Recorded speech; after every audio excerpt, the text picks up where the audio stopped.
Laglag, taxi driver gang. Yan naman daw ang modo sa pang-hold up sa mga tsuper ng taxi. Ang kanilang estilo sa pambibiktima. Tinutukan naman ni Emil Sumangil. Sa kuha ng CCTV camera, makikita ang taxi na ito ipinarada malapit sa Road 10 sa Tondo. Ilang minuto lang bago nito, naialarmang kinarjak ang taxi sa bahagi ng Rocas Boulevard. Ilang saglit pa, bumaba ang dalawang suspect mula sa passenger at driver side saka inabandona ang taxi. Kinilala ng Manila Police sa mga suspect na sina Gregory Taburada ang tsuper at Alan Samson ang pasahero. Sa isa pang kuha ng CCTV camera sa Tondo area pa rin, ilang araw ang nakalipas. Isa pang nakaw na taxi ang makikitang ipinarada sa tabing bangketa habang umuulan. Hindi nagtagal, bumaba na ang lalaking nasa manibela.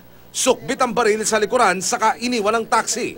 Ito rin daw ayon sa MPDC Taburada. Kaninang madaling araw, nadakip ng mga operatiba ng Manila Police Station 1 sa isa umanong hot pursuit operation, sina Taburada at Samson sa lugar na kung tawagi Happy Land. Paminsan-minsan lang, sir. Gawa ng walang trabaho, sir ba? Mason po ako doon, sir. Napasama lang po doon sa trabaho na to. Gawa rin ang walang trabaho, sir. Laglag taxi driver gang ang tawag ng pulisya sa grupong ito sa dahilang modus daw nila. Pumara ng taxi driver at hold upin ito. Pagkatapos, iuhulog ang driver sa isang lugar sabay tangay ng taxi bago nila ito abandonahin. Pag gumalaw daw ako, barilin na po ako. Okay. Hindi na po ako gumalaw, sir. Kinuha na po nila lahat yung pera.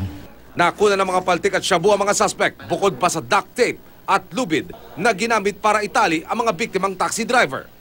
Ayon na rin sa ating agent, para lalong lumakas yung loob ng mga suspect, nag-session muna sila para lalong tumapang sila. Dalawa pang suspect ang pinaghahanap ng pulisya. Emil Sumangil, Nakatutok, 24 Oras.